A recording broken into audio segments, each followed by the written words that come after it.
రేవంత్ రెడ్డి గారి పరిపాలన ఎట్లుందంటే ఒక అద్భుతమైన కళ చూపెట్టడము, దాని పొద్దున్న లేవగానే మబ్బులను మనం నిద్రలో మబ్బులు ఎట్లయితే కళ వస్తుందో అలా కళ రావడం తల మటుమాయడం. అది నిద్ర మబ్బు కళనే లాగానే ఉంది ప్రజలకు. ఇప్పటి వరకు అయితే ఆయన చేసిన పరిపాలన ఏది ఉన్నా కానీ ప్రస్తుతం ఉన్న పరిస్థితిలో దొందు అన్నట్టు ఆయననేమో మబ్బులలో చూపెట్టిండు, ఈయననేమో కళ్ళలలో చూపెడుతున్నాడు. ఇద్దరికి ఉన్న తేడా ఏం లేదు. మాటలే గారిలాగా ఈయన మంచి మాట్లాడతాడు, ఆయన మంచి మాట్లాడతాడు.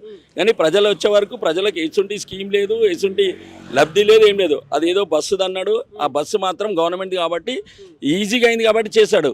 వేరేది అతి కష్టంగా ఉన్నది. ప్రస్తుతం ఉన్న పరిస్థితుల్లో భారతీయ జనతా పార్టీ ఏదైతే నేషనలైజ్ పార్టీ ఉందో, ఏదైతే మన కేంద్రం నుంచి వచ్చే స్కీములు కానీ, మోదీ గారు చేసే ప్రతి ఒక్క స్కీమ్ కానీ, చెప్పే విధానం కానీ, ఇచ్చే హామీలు కానీ పరిపూర్ణంగా అవుతున్నాయి. ఆయన దూరపు ఆలోచనతో చేసే అన్ని స్కీమ్స్ పర్ఫెక్ట్గా ప్రజల్లో చేరుతున్నాయి. భారతీయ ఇక్కడ కాంగ్రెస్ ప్రభుత్వం ఏమంటా ఉందని 10 ఏళ్ళు మేము అధికారంలోనే ఉంటాం అని చెప్పేసి వీళ్ళు అంటున్నారు. ప్రజలంతా మా వైపే ఉన్నారని మాట్లాడుతా ఉన్నారు. ఏంది నిజంగా చెప్పినా కదా, మబ్బులో కళలాగా 4 గంటల నుంచి 6 గంటలకు వచ్చే కళ ఎలా ఉంటుందో ఆ కళ వస్తుంది, మేలుకొస్తాడు. తర్వాత ఏముండదు, ఇక శూన్యం.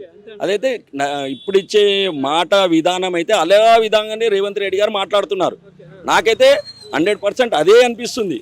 ప్రజలని మబ్బులో పెట్టడము, ఏదైతే 4 to 6 వచ్చే కళ ఉంటుందో చూడండి, అలానే అంతే. ఆయన మాటలు అలానే ఉన్నాయి, ప్రజలు అలానే ఉన్నారు. పథకాల సంగతి ఏంటంటే ప్రజల్లో పూర్తి స్థాయిలో రావట్లేమంటారా?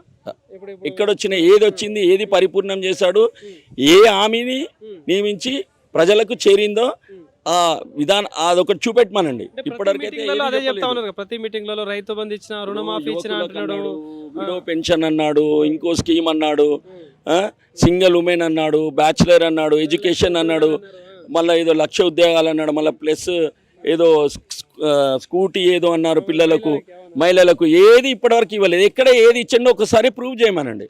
ఒక్కరికి ఇచ్చినా చూపెట్టమనండి. మన ఓటర్ మహాశయులు తెలంగాణలో ఉన్న మహిళలకు ఏ ఒక్క దగ్గరనన్నా ఒక స్కూటీ ఇచ్చారా కనుక్కోమనండి, చూపెట్టమనండి.